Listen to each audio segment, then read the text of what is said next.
Captain Taiho Kim stood on the bridge of the Horizon's Promise and watched the massive station grow larger on the screen. His heart beat faster. This was it. Humanity's first meeting with the Galactic Council. 200 years of wondering if they were alone in the universe, and now they had their answer. They were not alone. Not even close. The station was enormous. It looked like a city floating in space, with towers and rings spinning slowly. Lights blinked across its surface like stars. Taiho had seen pictures, but seeing it in person took his breath away. "Captain, we're receiving their docking instructions," said Sorahan from the communication station. She was young, only 26, but she was the best at her job. Her fingers moved quickly across the controls. "Follow them exactly," Taiho said. "No mistakes today." Beside him, Jiho Park checked the weapon systems one more time, not because they expected trouble, but because it was his job. Earth had sent its best people on this mission, 12 crew members who would represent all of humanity. The pressure was heavy on all of them. The ship moved smoothly into the docking bay. Through the windows, Taiho could see other ships, strange shapes and colors. Some looked like fish, others like geometric crystals. One ship seemed to be made of liquid metal. Each one was from a different world. "We're here," Sora said quietly. "We're really here." The airlock connected with a soft thump. Taiho straightened his uniform. "Let's go meet our neighbors." The council chamber was beyond anything Taiho had imagined. It was huge, with a ceiling so high he could barely see it. Seats rose in circles, and in those seats were beings from across the galaxy. Some had fur, some had scales. Some floated in tanks of colored liquid. Some were so strange that Taiho could not tell where their bodies ended and their clothes began. At the center sat the Elder Council, 12 beings, each representing the oldest and wisest species in the galaxy. The one who spoke first had gray skin and 4 arms. Its voice came through a translator device. "Welcome, humans of Earth. I am Elder Vextharn. We have waited to meet you since we detected your first radio signals." Taiho bowed respectfully. "Thank you, Elder. We are honored to be here." "Your journey to the stars was watched with interest," Vextharn continued. "Now you will be formally registered in our archives. A simple process. Our archive AI will scan your planet's signature and add you to our records." A holographic display appeared in the center of the room. Taiho saw Earth spinning slowly, beautiful and blue. Home. He felt a surge of pride. The archive AI began its scan. Numbers and symbols flowed across screens. Everything seemed normal. Then the symbols turned red. The AI's voice changed. It sounded alarmed. "Warning. Warning. Historical designation detected. Cross-referencing ancient records. Alert level maximum." The entire chamber went quiet. The holographic display of Earth began to flash. Vextharn stood up quickly. All 4 of his arms were shaking. "Stop the scan. Lock down the data." "What's happening?" Taiho asked. His hand moved toward his communicator. Other council members were standing now. Some were backing away from their seats. One being made a sound like breaking glass. Another was speaking rapidly in a language the translator could not keep up with. "Security," Vextharn shouted. "Take the humans to the containment area. Now." "Containment?" Jiho stepped forward. "We came in peace. We know you did," Vextharn said. His voice was not angry. It was afraid. "That is not the issue. You do not understand what you are, what your world is. We need time to decide how to proceed." 6 security officers appeared. They were tall and armed, but they were careful not to point their weapons at the humans. They looked nervous. "Please," one of them said. "Come with us. You will not be harmed, but you must come now." Taiho looked at his crew. Sora looked confused. Jiho looked angry. But Taiho made the decision. "We'll go peacefully, but we will want answers." "You will get them," Vextharn said. "I promise you that. But first we must consult the forbidden archives. We must be certain." "Certain of what?" Taiho asked. Bextharn's eyes, all three of them, looked at Tejo with something that looked like pity. Certain that the galaxy can survive your arrival. As the guards led them away, Tejo heard the council chamber erupt in argument. Voices in 100 languages filled the air, and on every screen in the room, Earth continued to spin, marked now with red warnings that Tejo could not read. Something was very wrong. But what could Earth have possibly done to make the council this afraid? They had only just arrived. The containment quarters were nicer than Tejo expected. They had soft beds, a kitchen with strange food, and windows showing the stars. But the doors were locked from the outside, and guards stood in the hallway. A prison was still a prison, no matter how comfortable. Yuna Choi sat at a desk with her portable computer. She had been trying to access the station's network for 3 hours. "I'm in," she finally said. "You hacked their system?" Sora asked. She sounded impressed and worried at the same time. "Not the main system, just the lower security databases. Historical records, old news files, that kind of thing." Yuna's fingers flew across the keyboard. "I'm searching for anything about Earth or humans." Tejo watched over her shoulder. Text in alien languages scrolled past. The translator software struggled to keep up. "What are you finding?" "References. Lots of them. But most files are deleted or restricted." Yuna clicked on one file. "Wait, here's something. A fragment from 80,000 years ago." The screen showed a star map. One star was marked with a symbol that looked like a burning flame. Text appeared below it. The translator worked slowly. "The death world of the third sun," Yuna read aloud. "Known in the old tongue as the Burning Garden. All survey teams lost. Do not approach. Quarantine in place." "Death world," Jiho said. "That's Earth they're talking about?" "The coordinates match," Yuna said. "But why would they call it that?" Sora was pale. "Keep looking. There has to be more." Yuna searched for another hour. She found more fragments. Words like Crucible Planet and Extinction Forge kept appearing. But the full records were locked behind security they could not break. The door opened. A guard stepped inside. "Sora Han, the archivist keeper will see you now." Tejo stood. "I'm the captain. I should go." "The keeper asked for the linguist," the guard said. "Please, he will explain."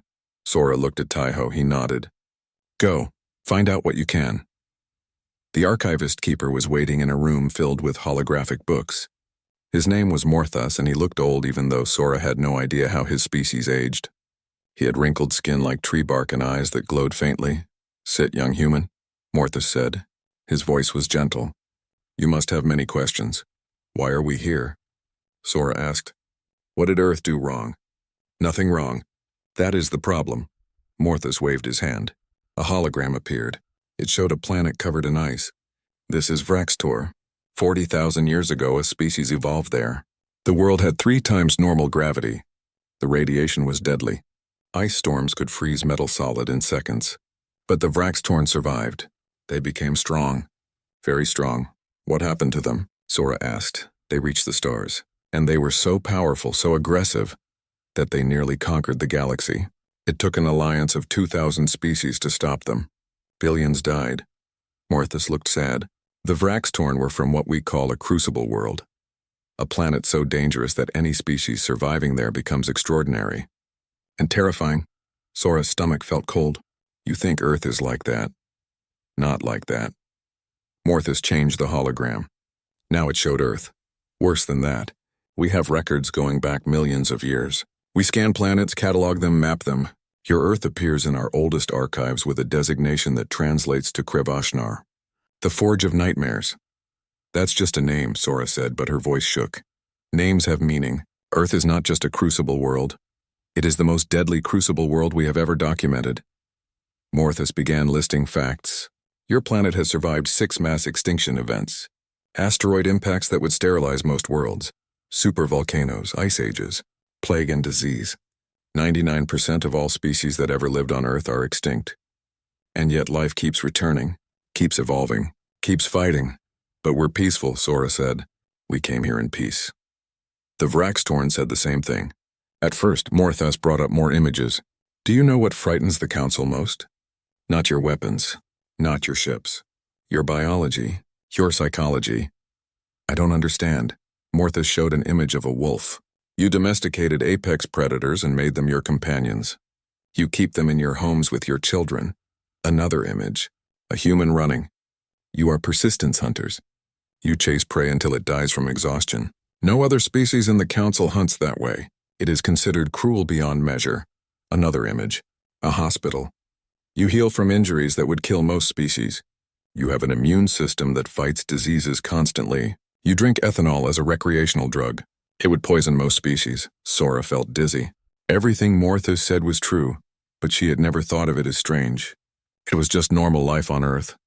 Your world tried to kill you every single day for millions of years, Morthos said quietly. And you survived. You thrived. You conquered your entire planet. The Council is not afraid because you are evil. We are afraid because we do not know if the galaxy can survive a species forged by that much death. So what happens now? Sora asked. The Council will decide. But know this, young human. You are not prisoners. You are... Morthos paused, searching for the word. You are a force of nature that has just arrived at our door, and we must decide if we can live with you. When Sora returned to the quarters, the others crowded around her. She told them everything. When she finished, nobody spoke for a long time.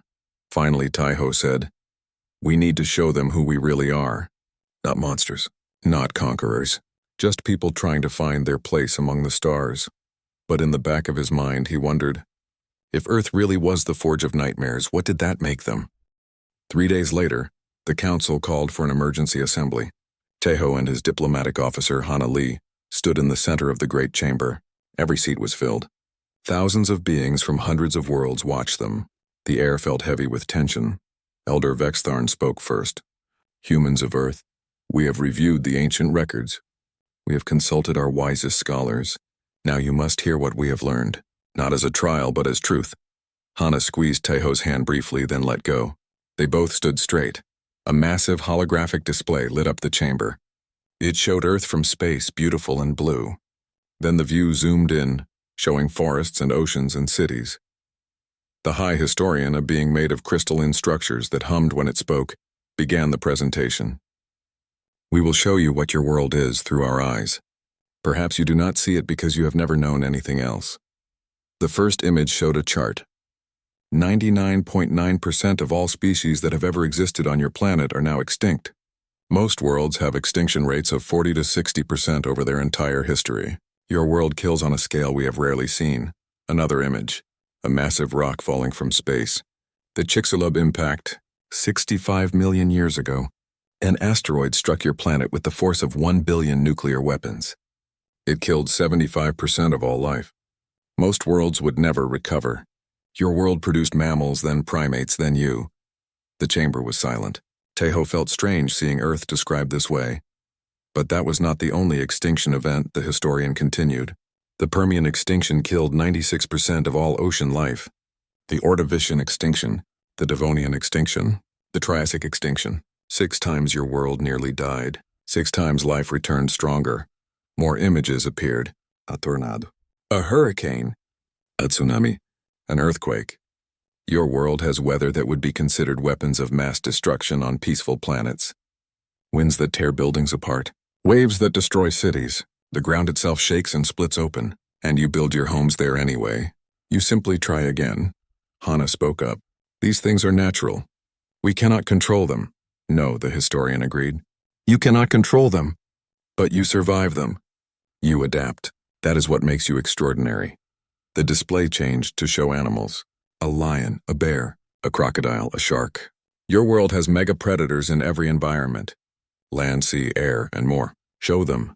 The images became worse, and spiders, snakes, scorpions, jellyfish. Venomous creatures everywhere. Parasites that eat their hosts from inside. Diseases that mutate faster than most species can adapt. Your own atmosphere had almost no oxygen for billions of years. Then it had too much and caused a mass extinction. Everything about your world is trying to kill you. Yet here you are, Vextharn said. Not just alive, thriving. The historian brought up a new image. Humans running. You are persistence hunters. Your prey runs until its body fails. Until it literally dies from exhaustion. This hunting method is considered deeply disturbing by most species. But it made you intelligent. It taught you patience, strategy, cooperation. Another image. A human with a broken bone healed. Your bodies repair themselves constantly. Broken bones grow back together. Cuts seal themselves. You fight infections every day without even knowing. Most council species would die from the bacteria in your digestive system. Taiho was starting to understand. Everything that seemed normal to humans was extraordinary to everyone else. You domesticated wolves, the historian said, showing a picture of a dog and a child, apex predators that hunt in packs. You turned them into companions. This shows either profound wisdom or profound madness. We are not sure which, Hana laughed despite herself. They're just dogs. To you, Vextharn said softly. To us, they are tamed killers sleeping in your children's beds, the historian continued. You drink ethanol for pleasure. You eat plants that evolved poison to avoid being eaten, and you call them spices. You deliberately expose yourselves to radiation to change your skin color. You jump from high places for entertainment. You have a hormone that triggers when you are afraid, and it makes you stronger and faster instead of paralyzing you. You are adrenaline junkies by evolution, Vextharn said. Your bodies reward you for danger. The final image appeared. It showed a graph of human history. You have fought each other for your entire existence. Thousands of wars, millions dead. But in your most recent century, something changed. You began to cooperate. You built a global community. You reached into space. You did all this while still carrying the weapons to destroy yourselves. You chose not to. The chamber was completely quiet now. The last species from a crucible world was the Vraxtorn, Vextharn said. They did not choose peace. They chose conquest. It took 2,000 species working together to stop them. Many thought the galaxy would never recover. And now here you are from a world that makes Vraxtor look gentle. Taiho felt anger rise in his chest. You're judging us for things we cannot control. We did not choose where we evolved. No, Vextharn agreed. But you chose what you became. That is what we must decide. Are you the monsters your world created? Or are you the miracle that survived despite everything? Hana stepped forward. We came here in peace. We want to learn, to share, to be part of something bigger than ourselves. Yes, Earth is dangerous. Yes, we are survivors. But that does not make us killers. Words are easy, another council member said. This one looked like a floating cloud of gas. Actions prove truth. You will be tested. Tested how? Taiho asked. Vextharn looked tired. We will send you on a mission. A simple retrieval that our own species complete regularly. If you can do it without revealing the violence your world breeds into you, we will consider your application to the council. If you fail or if you show the aggression we fear, you will be asked to return to Earth, permanently. And if we refuse, Jiho asked from the observation gallery, then we will know you are too dangerous to allow into council space, Vextharn said simply. Taiho looked at Hana. She nodded slightly. He turned back to the council. We accept your test. We will prove that humans can be trusted. We hope you are right, Vextharn said, for all our sakes. The mission briefing was simple. Almost too simple. Taiho studied the holographic map with suspicion. A derelict research station in the Velkara Nebula. Go there. Retrieve a data core. Return. Council species completed missions like this every month. What is the danger level? Asked Doyan Kang, the ship's engineer. He was built like a weightlifter, which made sense given his job crawling through engine spaces. The council mission coordinator, a thin being named Selvix, tapped the display. Class 3 hazard. Radiation moderate. Gravity stable. Occasional debris. Nothing your suits cannot handle.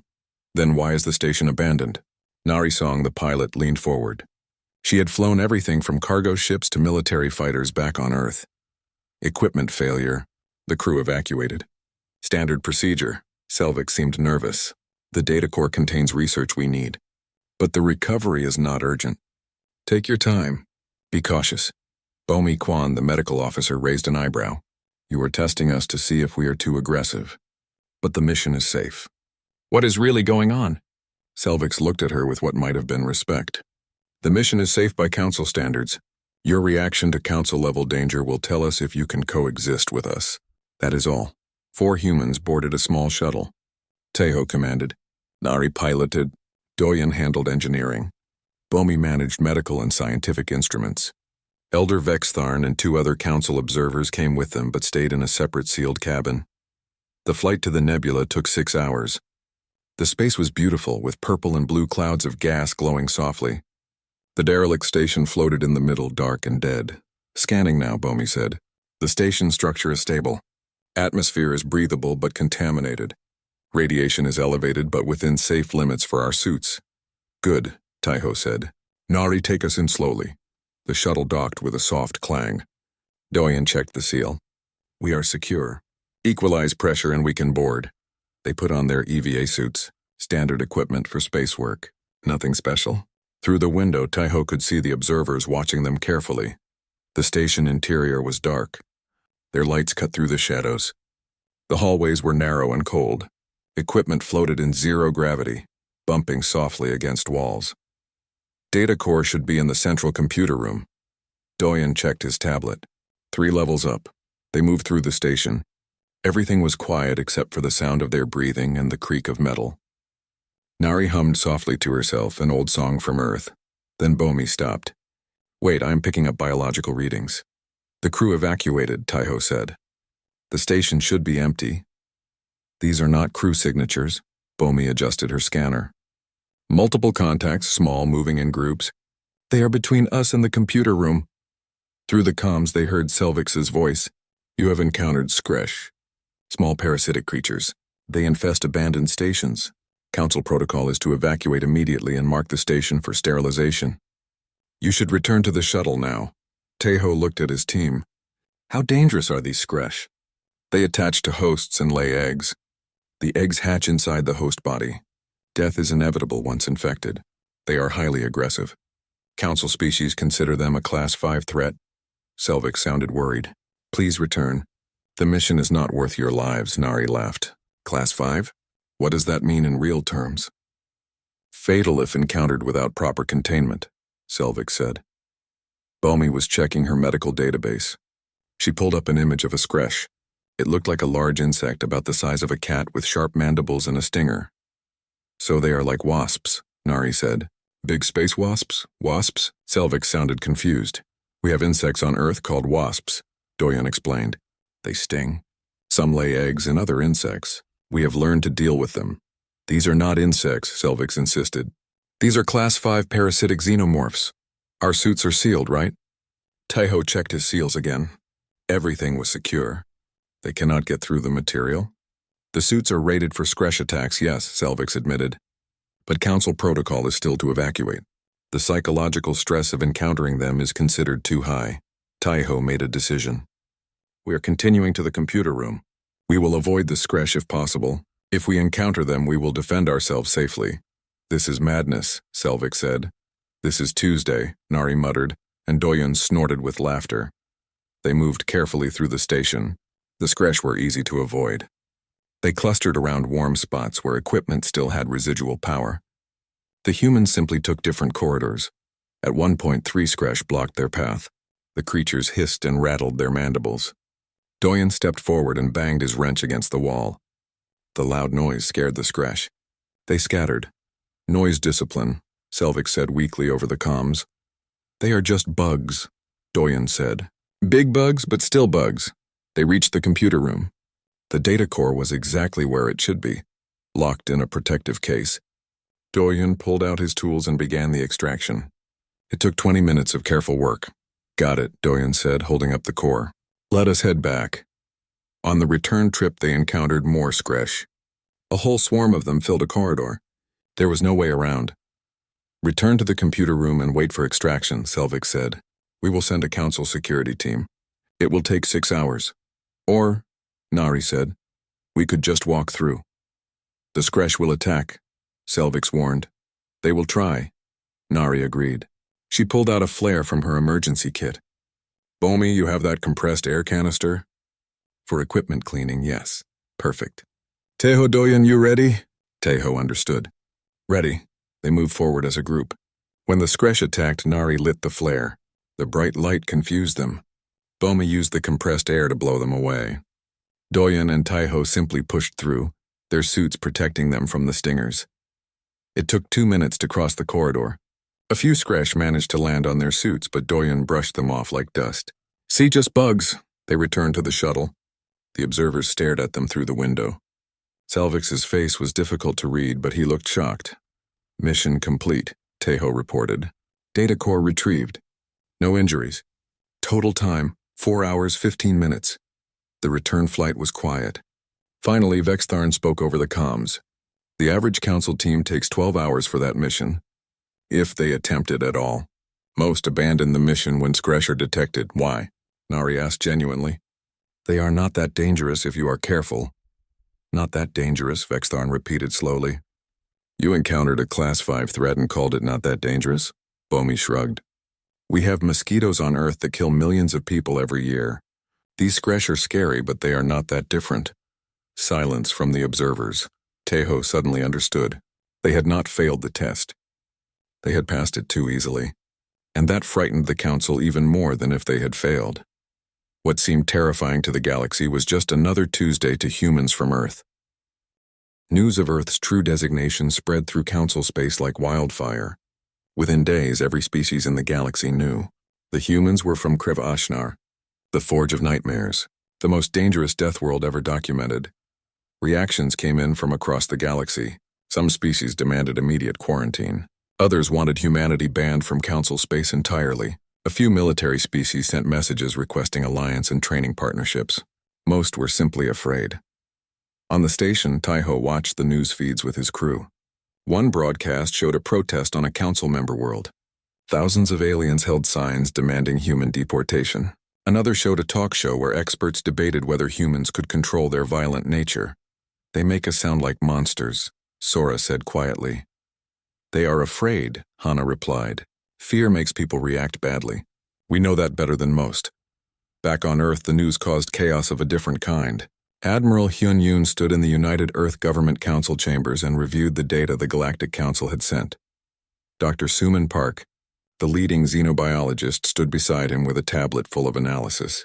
Is it true? Asked the Secretary General. Are we really that dangerous? Suman looked at her notes. From their perspective, yes. I have been comparing our biology to the data we have on council species. An average council species evolved on a world with 0.8 Earth gravity. Their average temperature is 22 degrees Celsius year-round. They have almost no weather variations. No major predators. Their diseases mutate slowly. Their plants are not poisonous. Their water is always clean. They live in paradise, Hyun said. By our standards, yes. But that means they never had to become tough, strong, adaptable. We did. Suman pulled up more data. Here is something interesting. The average council species has a pain threshold 60% lower than humans. What we would call mild discomfort, they experience as severe pain. So we are tougher, much tougher. Our immune systems are more aggressive. Our bodies heal faster. We can survive in temperatures and conditions that would kill most council species in hours. We are not superior. We are just survivors. The Secretary General rubbed her temples. How do we handle this? The galaxy thinks we are monsters. We show them we are not, Hyun said firmly. We prove it with our actions. On the station, Ambassador Minji Bay requested a meeting with the council. She was only 30 years old, the youngest diplomat in the human delegation, but she had an idea. Elder Vextharn agreed to see her privately. Thank you for meeting with me, Minji said. She kept her voice calm and respectful. You have something to propose? Vextharn asked. Yes. The galaxy is afraid of us because they do not understand us. They see the danger but not the reason. Let me ask you something. When the Vraxtorn came from their crucible world, what did they do first? They conquered their nearest neighbors, Vextharn said. And what did humans do when we developed space travel? Vextharn paused. You explored. You sent messages of peace. You searched for others. Exactly. Our world tried to kill us every day, but that did not make us killers. It made us survivors. And survivors understand something important. Minji leaned forward. We understand that life is precious, because we know how easily it can be lost. That is a nice speech, Vextharn said. But words are not proof. Then let us prove it another way. You say Earth is dangerous. That we are dangerous. Stop hiding that. Show the galaxy what humanity really is. Not monsters from a nightmare world. Protectors shaped by surviving the unsurvivable. How? Vextharn asked. Give us a chance to help. The galaxy has problems, yes? Worlds that need aid? Disasters? Let humans volunteer. Let us show what we do when we see others suffering. Vextharn was quiet for a long time. That is a risk. If you fail, if you show aggression, it will confirm every fear. And if we succeed, Minji said, Maybe the galaxy will see us differently. 3 days later, the Council approved a provisional program. Human teams could volunteer for humanitarian missions. They would be monitored. Any sign of violence would end the program immediately. The first call came from a world called Thelos. A massive storm system had devastated their largest continent. Millions needed rescue. Council response teams were on the way, but the storm was still too dangerous for most species to enter. Too dangerous for them, Nari said when she read the briefing. Should we go? Taiho did not hesitate. We go. 5 human ships arrived at Thelos. The storm was incredible. Winds at 300 kilometers per hour. Lightning that split the sky. Rain so thick you could not see 10 meters ahead. Council ships stayed at a safe distance and coordinated rescue efforts. The human ships flew directly into the storm. This is insane, a council coordinator said over the radio. You will be torn apart. We have hurricanes on Earth, Nari replied calmly. She was piloting the lead ship. This is bad, but it is not the worst we have seen. They found survivors on rooftops and in collapsed buildings. The humans went in on foot when ships could not get close enough. They carried people through flooded streets and falling debris. They worked for 18 hours straight. A council observer named Thexus watched from a safe distance. He recorded everything. At one point, a human named Junho carried 3 Thelian children through water up to his chest while debris flew past his head. He was laughing. Why are you laughing?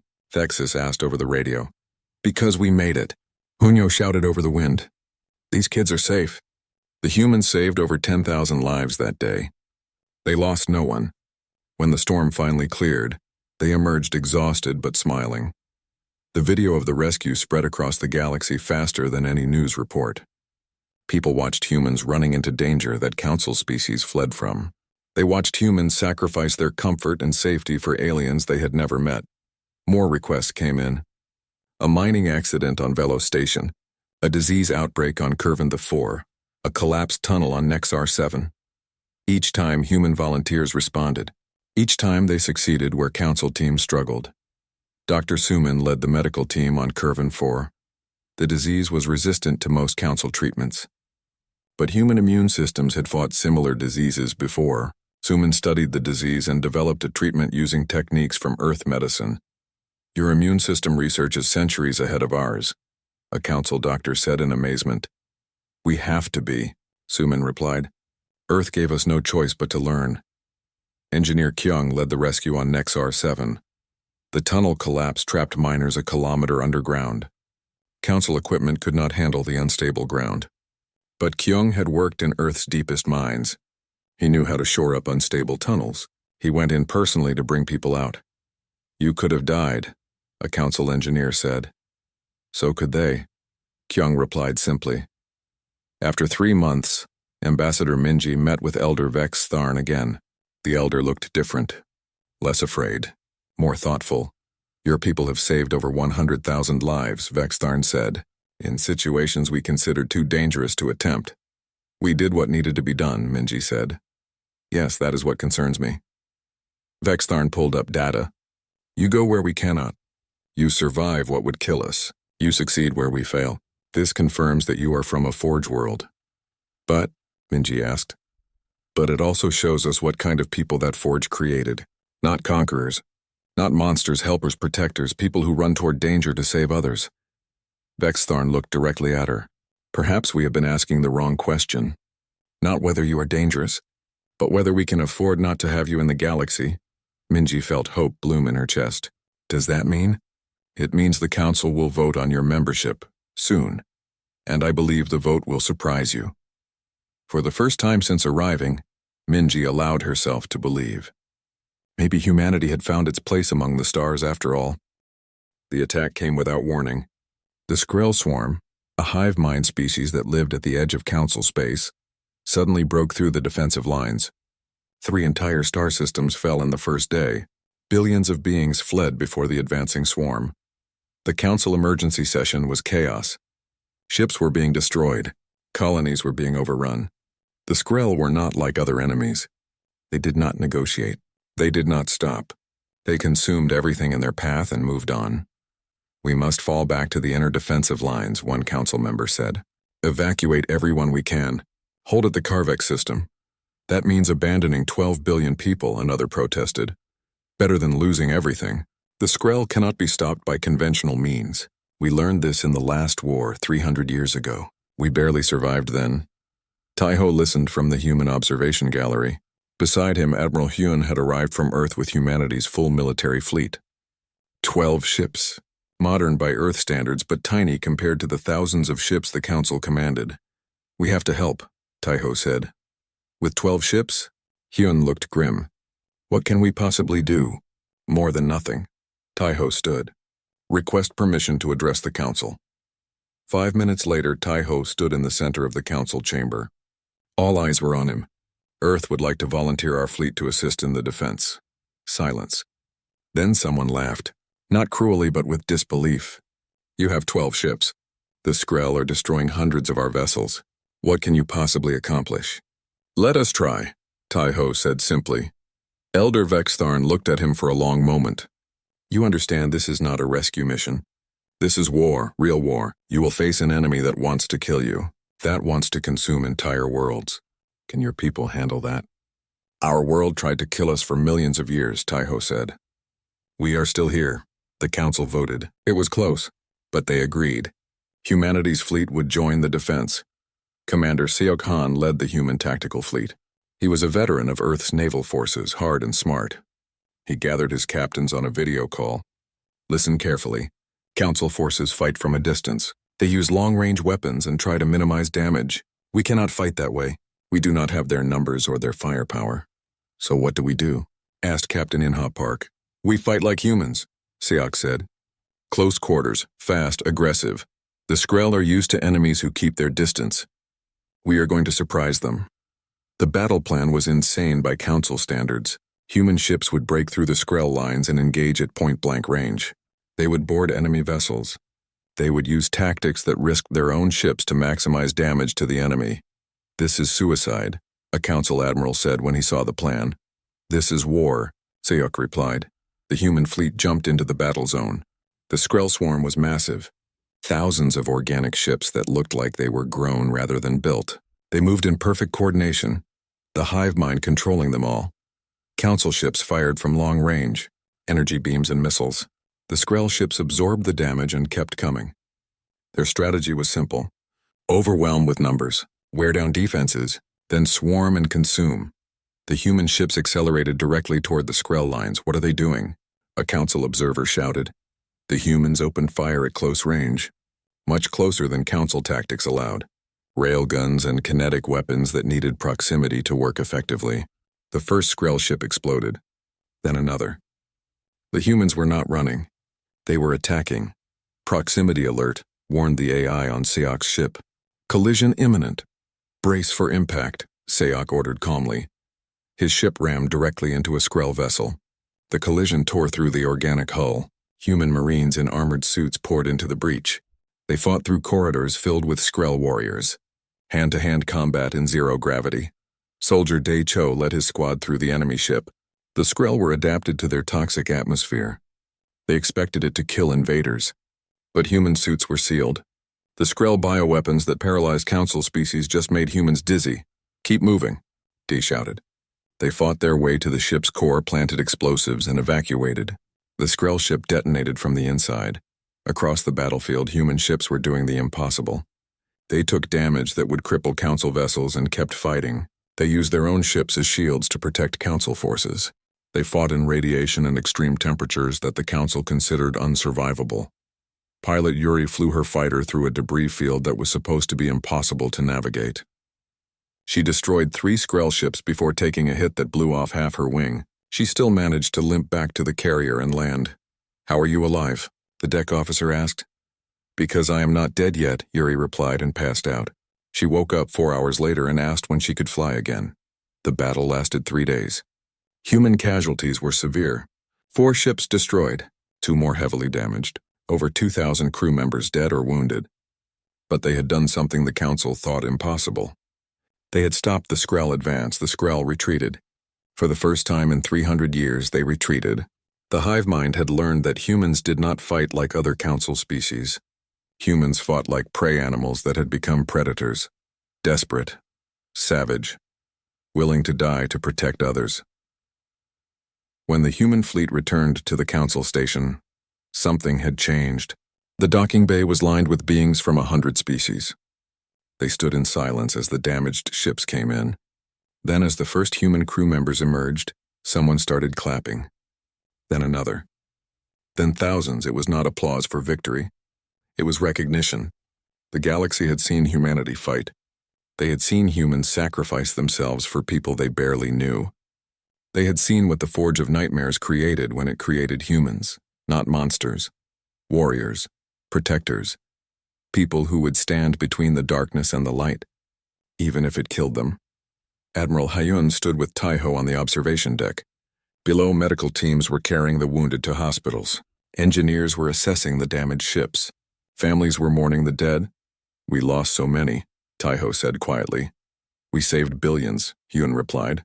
"That is what humans do. That is what Earth made us to do: survive, protect, endure." Elder Vextharn appeared beside them. The old being looked tired. "I owe you an apology. When you first arrived, I saw you as a threat, a nightmare. I was right about one thing. You are from a nightmare world. But I was wrong about what that means. And what does it mean?" Taiho asked. "It means you have already faced horrors we cannot imagine. You face them every day just by existing. So when you face our nightmares, they do not frighten you as much. You run toward them while we run away. Not because you are fearless, but because you know that someone has to stand and fight." Vextharn placed a hand, or what passed for a hand, on Taiho's shoulder. "The council will vote on your membership tomorrow. I believe I know how the vote will go. Welcome to the galaxy, humans. We need you." Taiho looked out at the stars. Somewhere out there, Earth was spinning. Beautiful and terrible. The forge that had made humanity strong enough to protect a galaxy that feared them. "We need you too," Taiho said quietly. "We have been alone for so long. It is good to finally have neighbors, even if those neighbors had been terrified of them at first. Understanding," Taiho thought, "comes with time." And now they had all the time in the universe. The council chamber was completely full. Every seat taken. Every species represented. Observers filled the viewing galleries until there was no space left. The vote on humanity's membership would happen today, and everyone wanted to witness it. Taiho stood in the center of the chamber with Ambassador Hana Lee and Admiral Hyun. They had been asked to wait while the council debated. For 6 hours they stood and listened while species after species spoke about humanity. Some spoke with fear. They remembered the Vrax torn. They remembered the wars and death. They worried that humanity would follow the same path. One representative showed pictures of human weapons and military history. Earth's wars, Earth's violence, evidence that humans were dangerous. Others spoke with gratitude. Representatives from worlds that humans had saved. From Thelos, where humans flew into the storm. From Curvan 4, where human doctors cured the plague. From the battle against the Skrell, where human warriors had held the line. They showed videos of human volunteers working until they collapsed from exhaustion. Of human soldiers shielding council civilians with their own bodies. The debate went on and on. Taiho's legs hurt from standing. He was tired, but he kept his face calm and respectful. Finally, Elder Vextharn raised his hand for silence. "We have heard enough arguments. Before we vote, I wish to speak." The chamber went quiet. Vextharn was the oldest council member. His species had been traveling the stars for 200,000 years. His words carried weight. "When the humans first arrived, our archive revealed their world's ancient name. Krevashnar, the Forge of Nightmares. I was afraid. We all were. We have seen what crucible worlds create. We remember the Vrax torn and the oceans of blood they spilled before we stopped them." Vextharn walked slowly around the chamber. His movements were careful and deliberate. "I looked at these humans and saw the same thing. Warriors from a death world. Survivors of a planet that kills everything it touches. I thought they would be monsters." He stopped in front of Taiho. "I was right and wrong. Right that they are from a nightmare world. Right that they are dangerous. Right that they are unlike anything we have encountered. But wrong about what that means." Vextharn turned to address the entire council. "Nightmares are not what they are. Nightmares are what they have overcome.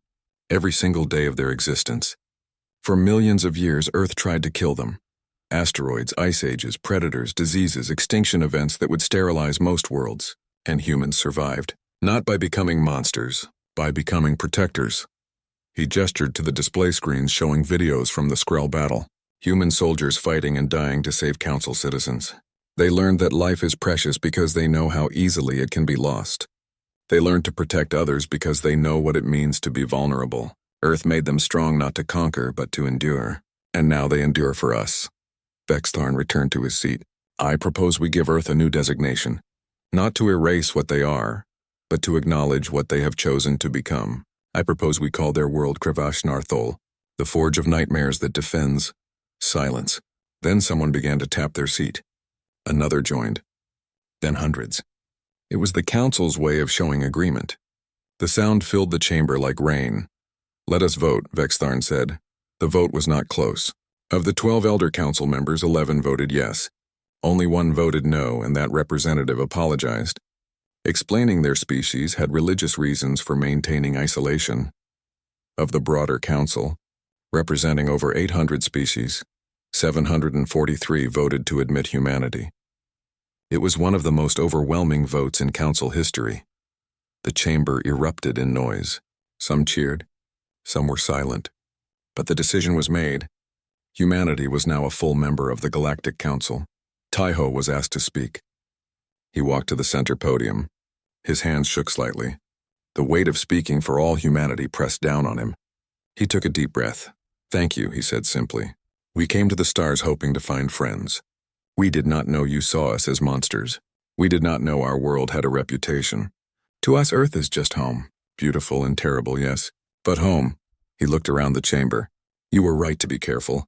Humans are dangerous. We come from a world that gave us no choice but to be strong. We carry scars you cannot see. We have lost so much to survive, but that is exactly why you can trust us. We know what loss means. We know what it costs to survive. We will never willingly inflict that on others. Taiho's voice grew stronger. You call us the Forge of Nightmares that defends. We accept that name. We accept the responsibility it carries. When darkness comes to the galaxy, humanity will stand. When the weak need protection, we will shield them. When others cannot fight, we will fight for them.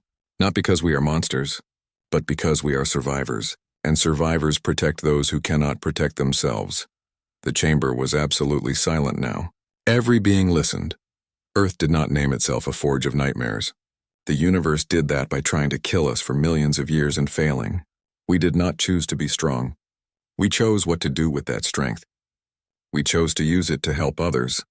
That choice defines us more than our world ever could. Taiho paused. We have been alone for so long, looking at the stars and wondering if anyone was out there. Now we know. You were here all along, and you were afraid of us. But fear can become understanding. Understanding can become friendship. We hope to prove that in the years to come. He bowed deeply. Thank you for giving us this chance. We will not disappoint you. The chamber erupted in noise again. This time it was not just tapping seats. It was voices, cheers in 100 languages. Beings stood and applauded. Even those who had voted against humanity looked thoughtful. Later, Taiho stood with his crew on an observation deck. They watched ships from across the galaxy dock and depart. Earth ships sat among them now, equal members of the community. We did it, Sora said quietly. We are really here. We are, Taiho agreed. Pilot Yujin Nam, fresh from Earth on his first assignment, joined them. He was young and excited. Captain, I watched the vote broadcast on the way here. The whole thing. It was amazing. What did you think? Hana asked. I think it is strange, Yujin said honestly. We spent our whole history dreaming about reaching the stars, about meeting aliens, about proving we were not alone, but we never imagined they would be afraid of us. Fear comes from not understanding, Admiral Hyun said. They understand us better now. Do you think they will ever stop seeing us as dangerous? Yujin asked. Taiho considered the question. I do not think so. And maybe that is okay. We are dangerous. Earth made us that way. But being dangerous and being a threat are different things. A parent is dangerous to anyone who threatens their child. A soldier is dangerous to enemies but safe to friends. We are dangerous in the service of protection. The Forge of Nightmares that defends, Sora said softly. I like that name. So do I, Taiho agreed. 5 years passed. Human military advisors trained council forces in tactics the galaxy had never seen. Human doctors developed treatments that saved species the council had given up on. Human engineers built structures and environments the Council considered impossible. But more than that, humans became friends. They shared their art, their music, their stories. They learned to cook food from 1,000 worlds. They married aliens and raised children who were citizens of the galaxy. They proved every day that strength without compassion is tyranny, but strength with compassion is protection. The name Krevashnar Thol spread across the galaxy. When people spoke it, they no longer whispered in fear. They said it with respect, with gratitude, with hope, because Earth's true name was never meant to inspire fear. It was meant to inspire something better, the knowledge that when darkness comes, when nightmares threaten the innocent, there are those who will stand against them. And those defenders came from a small blue world orbiting an unremarkable star, a world that tried to kill them every day for millions of years, a world that made them strong enough to protect a galaxy. Earth. Terra. Krevashnar Thol. The forge of nightmares that defends. Home.